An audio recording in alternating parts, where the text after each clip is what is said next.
Hey, how are you, everyone? Give me a second. Hold on. Let me just adjust this real quick.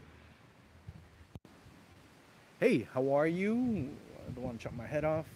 How are you, everyone? How's everything? How's everyone doing after one day, one down, 30 something more to go? But I'm thrilled to the fact that we're here for the World Cup and, a great first match. Well, great because of a lot of scoring, first and foremost, right? So, 5-0 had never happened in opening matches. The home team that opens up a World Cup still is unbeaten. It gets 15-6-0 in World Cup play, and overall, very good so far. I mean, Russia looked pretty good, pretty good from the perspective that they played a really bad team. And you know what? On air, I confess, I said Saudi Arabia was going to win, but I guess I overestimated them because of the Germany result and because they had a little bit better form. They had been a bit more grizzled and more conditioned to certain situations in the past, or in the recent past at least, getting in there. But again, the instability that's been Pizzi really affecting Saudi Arabia. They didn't have a natural number six, number five, depending on which country, you know, is concerned. And as far as a team is looked at, man, that was brutal. It was absolutely brutal what they did. The Saudi Arabians didn't do anything, and it was very frustrating. Actually, hold on, let me tilt this up a bit. There you go. That looks a little bit better. So you see, I'm here in beautiful Jamaica, as we're doing the World Cup for. Well, actually, I'm doing the World Cup for Sports Max in different functions. So it'll be quite the event. And for those of you in the Caribbean, I'm glad to be here once again. You guys have been a major part of the support that I've had throughout my career, and I got to be really grateful for pretty much everything that you've been able to do throughout my career. So again, thank you very much. Um, Now back to the match. I lost my train of thought there. Uh, this is amongst one of the worst Saudi Arabia teams I've seen, and there's been some bad ones. I remember back in 2002 when Germany beat them 8-0, and this one just as bad. There's really no direction. Pizzi looks lost. Pizzi looks like there's no answers to what he's able to put out there. In contrast, Stanislav Cherkasov was able to really understand how the game was being played. He understood and he read very well how the circumstances of the match were playing out. Russia weren't that impressive. Now, let's be honest. They weren't the most impressive team. They weren't the team that you thought based on the scoreline they just absolutely ran over everything. And they didn't really run over Saudi Arabia. More like Saudi Arabia just kind of jumped in the way, if you will, and facilitated a lot of things. You don't have a team in Saudi Arabia that really had a purpose to their possession. They didn't have a lot of drive, or they didn't have a lot of answers, especially when they started getting close to Russia's final third. In regards to what are we going to do? What do we do? What do we do when we get here? And you touch your way up to, you knock the ball around and work your way up at times. That's when they were the most effective, if you want to call that effective, because they really didn't show much effectiveness. And that was the big issue. That was the big problem. And there was really no way for this Saudi Arabian side to get out of their own way. And a lot of times they were very stationary. You didn't have a team that was very convincing. You didn't have a team that was very. Give me a second. Hold on.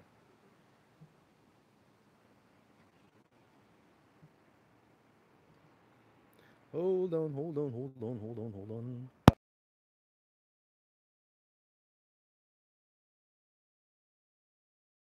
Again. Again. I'm live again. So, what were we talking about? And overall, that was really the big issue. This this entire team just looked lost, and I'll pretty much go over it again. I know there's certain people that weren't on. And as soon as they start coming in, I'll be more than happy to be joined, as you can enjoy. Actually, hold on, let me show you this real quick. Mangoes. Yeah, I enjoy it a great deal. So, anyways, let me just reset this before we start again. Before we continue doing this. Okay, there we go. I want to hear from you guys, because that's something too. Because I want to do this throughout the World Cup, probably every day, and probably, you know, get some questions from you guys about the day. I'll actually see if I can start going and filming some of the things we're going on. It's kind of an interesting setup, how this production is done, and I want to hear from you guys. Hey, what's up, Roberto? How are you? Wagwan? Yeah, that's pretty much how they say it. Wagwan, wagwan. And overall, man, I wasn't impressed with Russia a whole deal, but they executed better. I mean, there's not a case of knocking anybody. It's a case of going and saying the things the way they are. Saudi Arabia just sucked today. They just sucked hard. I mean, it was really brutal to see what they were doing. And a lot of times they dribbled, and they just had no purpose, and they had no direction, and all of that is attributable to Juan Antonio Pizzi, who at the end he ends up going and saying, they ask him a question: what happened today? What went wrong? And he just goes and says, everything, everything went wrong. And a lot of the criticism has to go his way. A lot of the criticism has to go his way. He decided not to bring more defensive minded central defenders, or not central defenders, but defensive midfielders, I should say. And to me, that was the big issue. To me, that was the issue with this team. And to me, that was the biggest problem today. You didn't have that balance when Saudi Arabia would go on the attack. Nice surroundings there. How do you see Portugal? Oh, you know what? This is a good one, and I think it was Roberto. I think it was Roberto that sent the stat out. I'm not sure. I don't remember. And if it was, forgive me for not being too clear, or not too, not remembering very well. Spain struggles when they start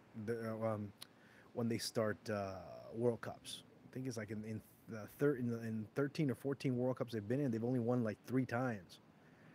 And well, I mean, but obviously that statistic is a little bit skewed, because if you look at the World Cup happen to win, they lost the first match against Switzerland. So they're a team that has a lot of problems getting out of the gate.